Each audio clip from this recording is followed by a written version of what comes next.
A Week in the Woods, Day 9.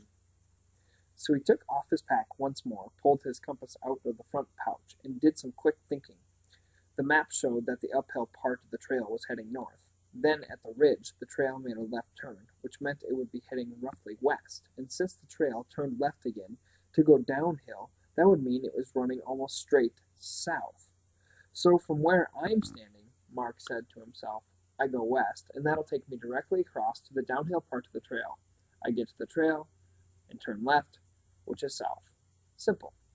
With a groan, Mark heaved his pack up onto his back and fastened the buckles and straps. He looped the lanyard of his compass over his head. Then he opened the cover of the compass and turned the whole thing until the red end of the magnetic needle lined up with the end on the case. Then, keeping the compass still and steady, Mark turned himself until north was to his right, and he was facing toward the letter W on the compass case, due west. And then Mark started walking. Working his way westward, Mark found that the going was a lot harder. It wasn't like walking on a trail. He had to duck under low branches, step over fallen limbs and trees, and push his way through the tangled brush.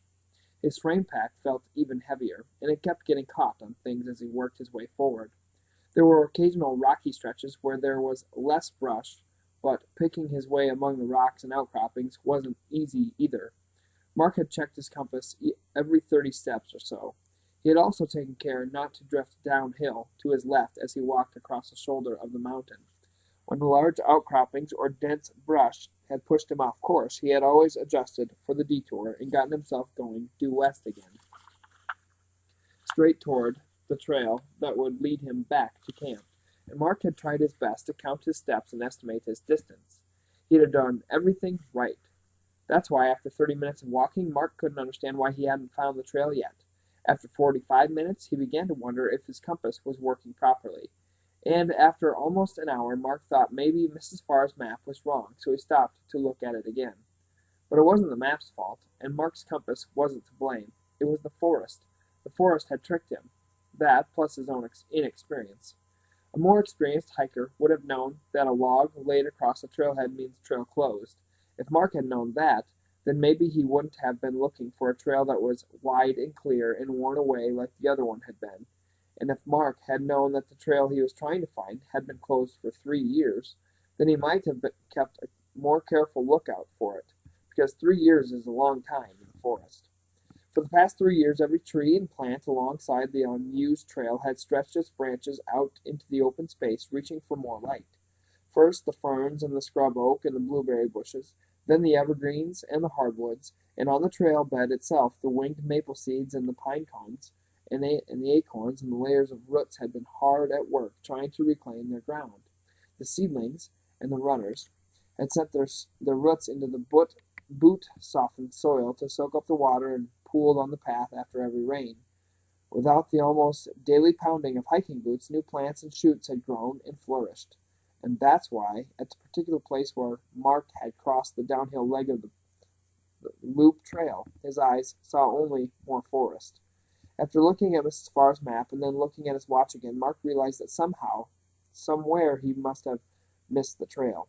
So he made a good decision. He decided to backtrack. He turned himself around, checked his compass, and headed due east. As he walked, Mark thought back to Saturday, just 2 nights ago. He'd gone outside after dinner to mess around down by the little pond behind his house, and he'd watched the sunset at about 7:15. It had stayed light for quite a while after that. That's because on Saturday the sky had been clear. Not today. Today the clouds were thick and dark. It was only 7:15, and the daylight was fading fast, and it was also getting colder. Instinctively, Mark picked up his pace. He wanted to find the trail down to the campground before dark. Mark took 40 steps and stopped to check his compass. Another 40 steps and another compass check. It was when Mark stopped to check his compass the 5th time. From far ahead and uphill, sort of off to his left, he heard something. Mark! At first he thought he had imagined it. Someone shouting? Mark stood still, pulled off his stocking cap, and held his breath. Mark!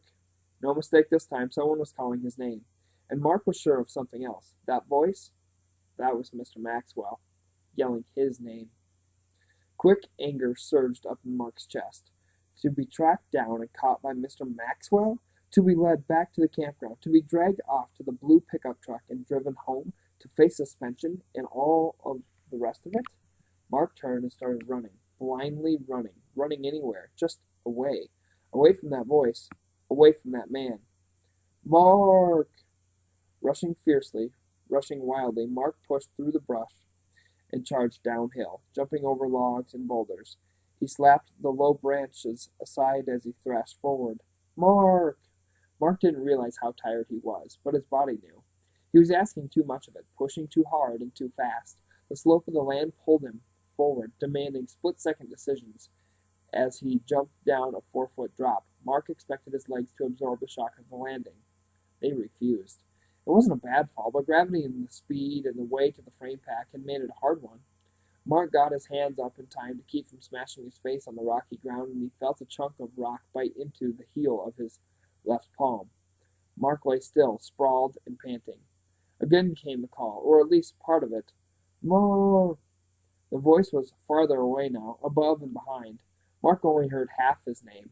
It sounded as if someone had hung up a phone in the middle of a word. Lying there on the ground, his heart pounding, and his injured hand throbbing, Mark had a moment of clarity. His anger and fear were gone, spent. It was as if he was looking down on himself and Mr. Maxwell on the mountain in the campground. The whole scene snapped into focus, and Mark thought, why am I running away from him? I was already headed back to the campground, right? So I was going to have to face up to Mr. Maxwell anyway. It might as well be now. I'll just go and find him. Turn myself in. Might even make things easier to do it now instead of later. Mark struggled to right himself, wincing, as he tried to push with his left hand. Sitting up, he took a look at it. There was a small cut on the fleshy part of his palm, just below the thumb joint. Not much blood. Mostly a deep bruise from the force of the fall. His right hand hurt too, but it hadn't been cut. On his feet again, Mark turned to face uphill. He took a deep breath, cupped his hands around this mouth, and yelled, I'm down here. 10 seconds passed, then 20. Mark called again. Hey, I'm down here. He waited again, straining to hear, trying to filter out the sound of the wind among the trees. Nothing. Mr. Maxwell, I'm down here. Pulling in a deep breath, Mark put all his strength into one more yell. Mr. Maxwell! No reply. Only the wind and the shushing pines and his own deep breaths, now making plumes of vapor in the cold mountain air. Then Mark remembered. Mr. Survival. The whistle. Snatching at the straps and buckles, Mark ripped his pack off and in 15 seconds had rummaged through the front pockets until he found the little silver coach's whistle that he'd bought at Walmart, an Acme Thunderer. The black lanyard was still rolled up and fastened with a rubber band, just the way it had been come out of its package. Mark put the mouthpiece between his lips, sucked in a breath through his nose, and pushed a blast of air through the whistle. The sharp burst of sound left Mark's ears ringing, and even in the wind he could hear it echo off the ridge high above. Mark strained his ears to hear an answering call. Nothing. He blew it again and stood to listen, and again, nothing. Mark thought, maybe Mr. Maxwell was going uphill while I was running down. Maybe he's gone over a ridge up there, or doubled back toward the main trail, or maybe the wind and the trees soaked up the sound of my voice. He just didn't hear me call. And now maybe he can hear the whistle, but I can't hear him calling back. That's got to be it. And if he's too far away, then there's only one thing to do. I've got to go up there. Mark unrolled the lanyard and hung the whistle around his neck. He was about to lift the pack onto his back and get going when he remembered something. Digging into another pocket, he pulled out an energy bar, unwrapped it, and forced himself to sit down and eat the whole thing, and then to take a small drink of water. Mark hated the delay, but he knew he was tired, and now he'd have to walk uphill again. He needed the fuel. Swinging the pack around to his back, he buckled it in place, settled the straps on his shoulders, and turned his mind away from the pain of his hand, and set off up the hill, hurrying toward the place where he'd last heard Mr. Maxwell's voice. He was in such a hurry that for the first time all afternoon, Mark forgot to do something important. He forgot to check his compass. Chapter 19. Here. After about 20 minutes of pushing uphill through the woods, Mark stopped to catch his breath. He figured he must be about where he was when he had first heard Mr. Maxwell call his name. And again, facing uphill into the wind, he cupped his hands around his mouth and called, Mr. Maxwell, and waited. And then he let out a blast from the whistle, and waited. But again, no answer. Mark let the whistle drop from his lips. It swung down on his lanyard, and when Mark heard the clink of metal against hard plastic, he glanced down at his chest. And that's when Mark remembered that he ought to be checking his compass. He lifted it up to eye level and opened the cover. Mark could barely make out the white dot on the red end of the swinging needle. Time to get out the flashlight, he thought, and if Mr. Survival had been there, Mark would have given him a hug. Not only did he have a good flashlight, but he had 4 extra batteries. The flashlight made it easy to see the compass dial, but Mark didn't like what he saw. Mark thought that since he had been going uphill, he must have been headed north. That's not what the compass reported. The compass told him that he'd been going more west than north. Yes, uphill, but uphill in the wrong direction. Mark sat down heavily on a boulder to try to figure out what that actually meant, because when he had heard Mr. Maxwell's first call, he had been headed straight east, back toward the loop trail. The trail he was pretty sure he'd missed. And when he'd heard that first call, he ran downhill, and he had thought that going downhill meant he was south. But now he saw that he could have run downhill toward the east, or downhill toward the west. So since he'd just been walking uphill, mostly toward the west, he was further west than before. And would the loop trail still be toward the east, or was he too far north now? In which direction would get him close enough so Mr. Maxwell could hear him and answer him? A gust of cold air found its way down the back of Mark's neck and made him shiver. He had been expecting the wind to die down after sunset like it usually did. Not tonight. It was still blowing strong out of the north. If anything, it was picking up a little. Mark turned off the flashlight and then immediately turned it back on. The bright light had ruined his night vision, and now he needed it on to see anything. And he didn't mind. He liked having it on. It gave him a little island of light in the gathering darkness. Staring at the compass face again, he forced himself to think, forced himself to push back the rising fears. So I know the loop trail is to the east. I know it is. I know that. And the loop trail goes all the way up to the high ridge, and I know I'm not that far up the mountain. I know that. So if I go east, and if I'm careful, then I have to find the trail. I have to. Mark looked at his compass again and then started walking. It was slow going. He had to keep the flashlight on to keep from banging into branches or tripping over rocks and roots. He held the flashlight in his right hand because his left one still hurt from the fall. Mark kept count, and after every 30 steps, he stopped to check the compass again. Working his way due east across the shoulder of the mountain took all his concentration. The next 30 minutes seemed like 6 hours to Mark. As he stopped to check his direction again, he noticed that the wind had slowed down a bit and shifted direction as well. According to the compass, the wind was now coming from the east. Mark shined his flashlight upward. He saw the swaying maple and the birch branches overhead. He saw the frosty vapor from his breath, visible for only a second before the wind snatched it away. He turned off the light to see if there were any stars. He forced himself to leave the light off, long enough for his eyes to adjust to the darkness a little. No stars, no moon, only the wind and the trees and the mountain and the night. Pulling in a huge breath, Mark yelled, "Mr. Maxwell!" Mark hardly recognized the echo from a rock face somewhere above him. "Mr. Maxwell!" The voice of the echo sounded like a very small boy, scared and alone. As Mark pushed ahead, complete darkness and the bone-chilling cold settled over the mountain. Another kind of darkness crept into Mark's mind. Grimly, Mark thought, "It's not going to happen. I'm not going to find Mr. Maxwell. He's not even up here anymore. He's back down at the cabin, sipping coffee and talking with the park rangers about how to rescue the stupid kid who got himself lost." For a kid alone in the woods, lost is a bad word, especially after dark. So Mark avoided it. He tried to keep the word out of his mind, but finally, after 20 minutes of walking and calling and hearing nothing but his own voice, Mark couldn't help himself. "I'm lost," he thought. I mean, I'm not really lost because I've got a map and I've got a compass, and I know that sooner or later I can find my way back to the Barker Falls Trail. I'm sure I can do that. Except it won't be easy, not in the dark, or when I'm this tired. Right now, tonight, I'm not going to be going down to the campground or anywhere near it. So for tonight, I'm lost, but not really. I'm just here. Chapter 20. Camp.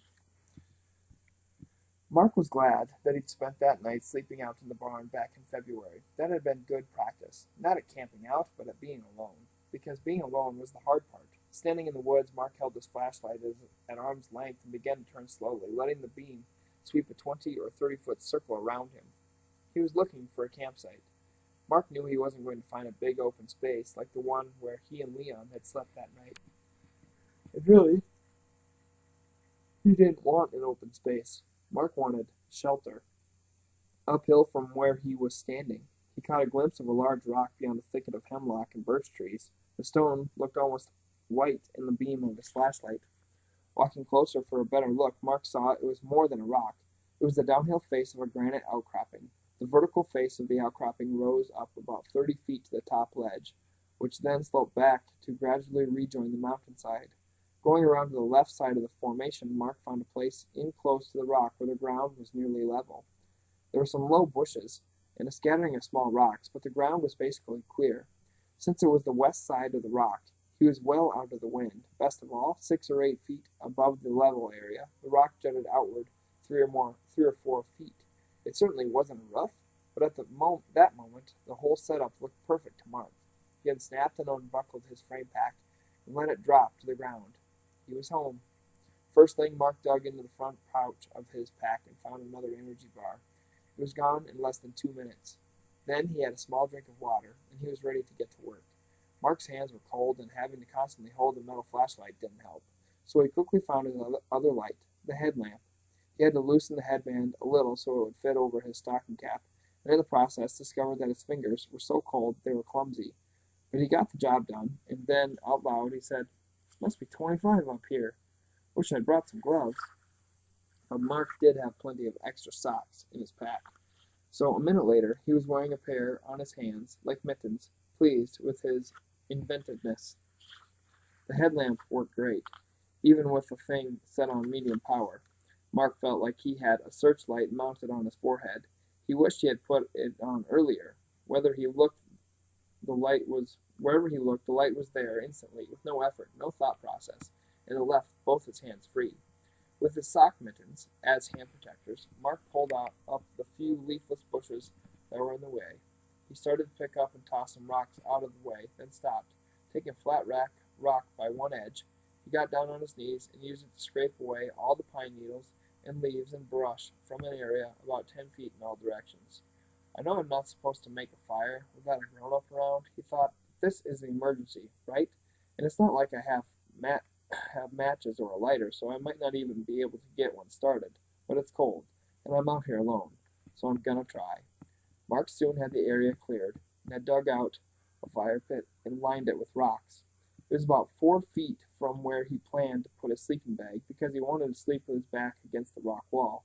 "That's my house," he thought, "and this is my front yard." Gathering some dead wood was easy, and he broke the thicker branches into small logs, cracking them over a rock the way Leon had taught him. His left hand kept hurting, but not enough to hinder his work. In 10 minutes he had 4 neat piles of wood laid out next to the fire pit, sorted by size, from tiny twigs to small logs. Next he found a dead birch tree and peeled off some strips of bark. Squatting down by his fire pit, Mark pulled off his mittens and began separating the birch bark into the tiniest possible layers, some of them even thinner than paper, almost transparent. Then he used his fingernails. He tore the thin pieces into narrow strips, and he finally rolled the shredded bark between his palms. He kept at it until he had 4 loose wads of birch bark tinder, each a little smaller than a golf ball.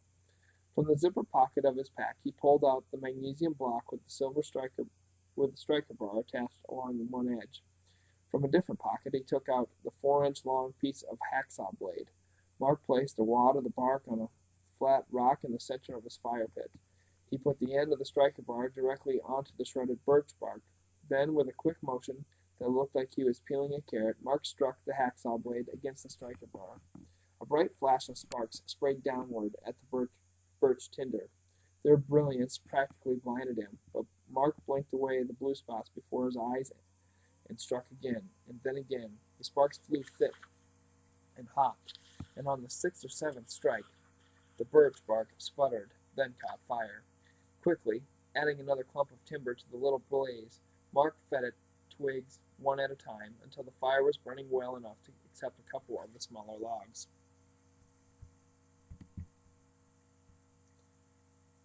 It was his very own campfire, his first, and Mark would have liked to sit there in the cheerful warmth of it all night long, glowing with pride, but he couldn't, at least not just yet, and he had other work to do.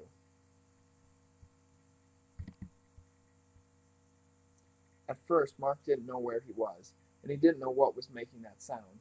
Then his memory flooded full. He knew where he was, but he still wasn't sure about the sound. He snaked a hand up out of his sleeping bag to reach for his flashlight. It was a space blanket, rustling and crinkling in the breeze. When his campfire had died down to embers, Mark had spread the plastic blanket over his sleeping bag and packed to keep off the morning frost. He had put small rocks along the edges to hold the covering in place, but one corner of the blanket must have pulled loose as he slept. Mark didn't want to move. He had been warm and perfectly comfortable, and Mark especially didn't want to be awake, because that meant he'd have to get back to sleep, and it had been hard enough the first time, but now he was awake. He had to move. He had no choice. He needed to use the bathroom. A bright flashlight hurt his eyes, so he shut them tight. Then he peeked at his watch, 3:30. Sitting up in his sleeping bag, Mark shone the light around his campsite. Not much to see. A few pieces of leftover wood next to the fire pit, his jacket and boots there beside him, his yellow frame pack next to his sleeping bag, and where he'd been lying down, a sweatshirt he'd folded up to use for a pillow. And within easy reach, a sturdy piece of maple branch about 5 feet long. It was a club, in case of a bear, a black bear, the kind Mark had read about, the kind of bear that stood 3 feet tall at the shoulder, and stretched 6 feet from nose to tail, the kind that had 4 massive paws with 3-inch long claws on each one, the kind that could run 30 miles an hour and climb right up a tree, the kind that lived in the mountains of New Hampshire, that kind of bear, which was the main reason Mark had had trouble getting to sleep. In thinking of bears, Mark shined his flashlight beam out into the woods. He was looking for his yellow stuffed sack. After eating a Snickers bar for dinner, he had put his 5 remaining candy bars and 4 remaining energy bars into the bag, along with his soap and toothpaste. Then he had used his dental floss to hang the sack from a pine branch. It was 15 or 20 feet in the air, and it was a good distance from where he planned to sleep, because that's what Mr. Survival had said you should do with things that smell nice or taste good when you're out in bear country. Out as far as his flashlight would shine, Mark could just barely see the outline of his bright yellow stuffed sack swinging in the wind. No bears, he thought. Then he added, yet. The ice crystals from where he'd breathed on his sleeping bag flaked off in a tiny shower of glitter as Mark squirmed out, slipped into his freezing cold boots, and then walked 20 feet away from his campsite. A minute later, he hurried back toward the warmth of his sleeping bag. He was about to take off his boots. He stopped. A sound. It was close, coming from uphill, coming his way, and not quietly now. Something heavy, snapping sticks as it came forward. Mark dropped his flashlight and grabbed for his club, and then out of the darkness, a voice called to him, hoarse and rough. Mark, it's okay. It's me. I need help.